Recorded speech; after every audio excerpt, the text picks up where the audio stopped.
A shoemaker, by no fault of his own, became so poor that at last he had nothing left but enough leather for one pair of shoes. So in the evening, he cut the leather into the shape of the shoes, and he left his work on the table to finish in the morning. He lay down quietly in his bed, and before he fell asleep, he asked God to help him.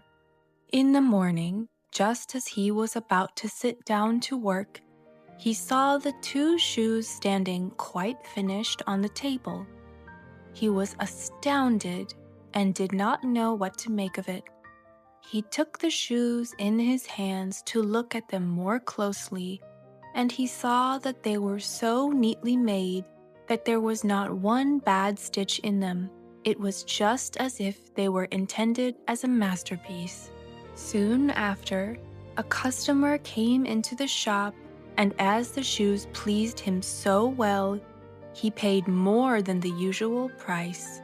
Now the shoemaker had enough money to buy leather for 2 pairs of shoes. That night, he cut out the leather, and the next morning he was about to set to work with fresh hope for the future when he saw that the shoes were already made. There was no shortage of customers who wanted the shoes, and the shoemaker soon had enough to buy leather for 4 pairs of shoes. The following morning, he found the 4 pairs were made, and so it went on. Any leather that he cut out in the evening was finished by the morning. Soon he was no longer poor, and he even became quite rich. Now one evening, not long before Christmas, the man finished cutting out the leather as usual. This time he said to his wife, "Let's stay up tonight to see who it is that lends us this helping hand." The woman liked the idea and lighted a candle. Then they hid themselves in a corner of the room behind some clothes which were hanging up there and watched.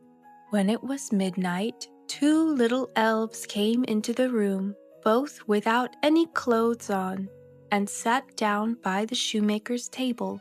They took all the work which was cut out before them and began to stitch, sew, and hammer so skillfully and so quickly with their little fingers that the shoemaker could not turn away his eyes for astonishment. They did not stop until all was done and stood finished on the table, and then they ran quickly away. The next morning the woman said, "The little men have made us rich, and we really must show that we are grateful for it. They run about so, but have nothing on and must be cold. I'll tell you what I'll do. I will make them little shirts, coats, vests, and trousers, and knit both of them a pair of stockings. You can help too. Make them 2 little pairs of shoes." The man said, "I shall be very glad to do it." One night, when everything was ready, they laid their presents all together on the table instead of the cut-out work. Then they hid themselves to see what the little men would do. At midnight, they came bounding in, wanting to get to work at once, but as they did not find any leather cut out, but only the pretty little articles of clothing, they were at first puzzled and then delighted. They dressed themselves very quickly, putting the pretty clothes on and singing, "Now we are boys so fine to see, why should we longer cobblers be?" They danced and skipped and leaped over chairs and benches. At last, they danced out of the doors. From that time on, they came no more, but as long as the shoemaker lived, all went well with him, and all his business prospered. The end.